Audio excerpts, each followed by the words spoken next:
Good day, here are the headlines from the Philippine News Agency.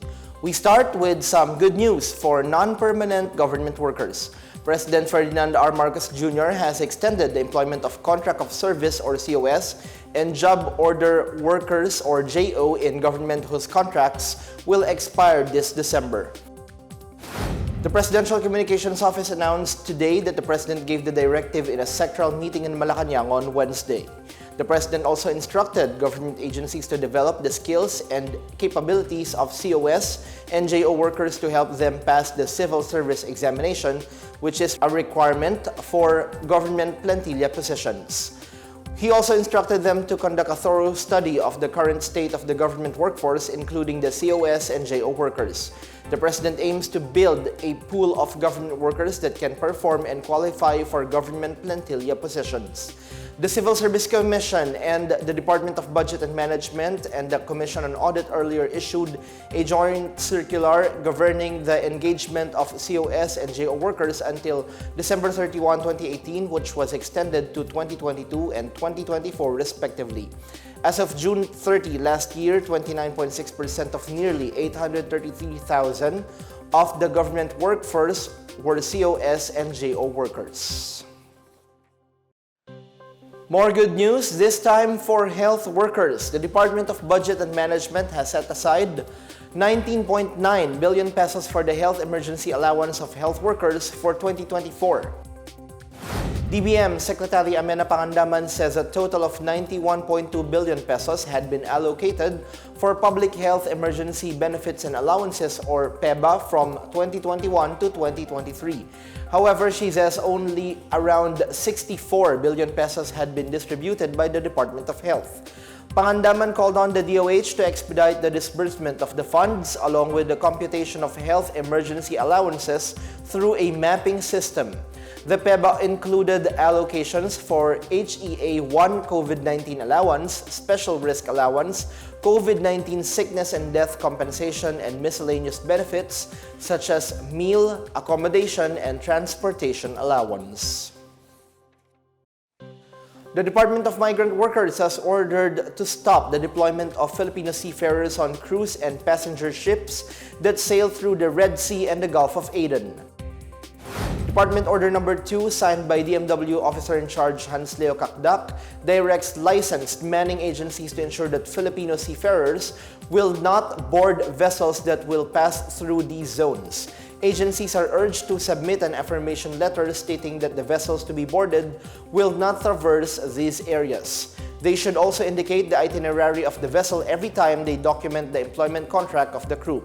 The move comes after the International Transport Workers Federation and International Bargaining Forum included the Red Sea and the Gulf of Aden in their list of high-risk areas and warlike zones. In March, the DMW and the Philippine Maritime Industry Tripartite Council affirmed the urgent need for a stricter protocol to ensure the safety of Filipino seafarers navigating the Red Sea and the Gulf of Aden.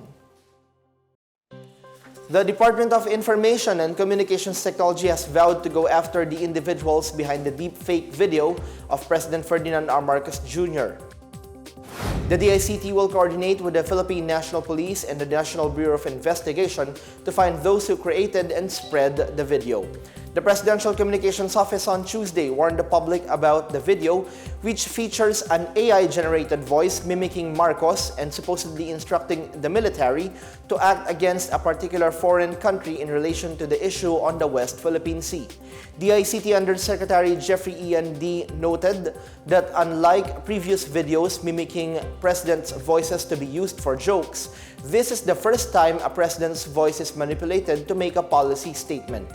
D says they have already asked video streaming platform YouTube to take down the video. Meanwhile, National Security Council Assistant Director General Jonathan Malaya warns that deepfake could be used to divide public opinion and muddle the issues on the West Philippine Sea, such as the purported gentleman's agreement with China on the Ayungin Shoal. Can you literally feel the heat? Weather Bureau PAGASA warns that at least 38 areas across the country will sizzle under dangerous heat index levels today. PAGASA forecasted the danger level heat index of 42 to 47 degrees Celsius. Sangli Point in Cavite is expected to register the highest heat index at 47 degrees, followed by Dagupan City in Pangasinan at 46 degrees Celsius. In Metro Manila, the NAIA in Pasay City and the PAGASA Science Garden in Quezon City will have heat indices of 45 and 43 degrees Celsius respectively. A danger level heat index means prolonged exposure could cause heat exhaustion, heat cramps, and higher chance of getting heat stroke. PAGASA advises the public to limit their time outdoors and drink plenty of water. Those who need to go outdoors are urged to bring umbrellas and wear cool and comfortable clothing.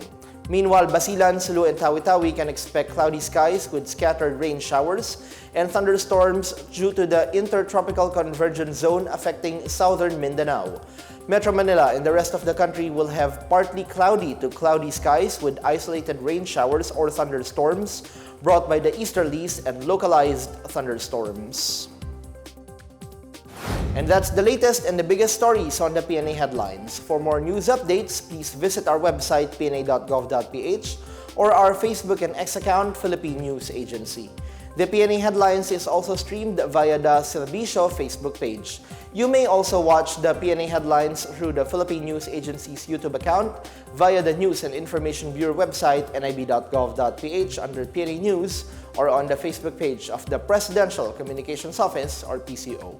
I'm Bench Bondok. This is the PNA Headlines, bringing stories that unite the nation.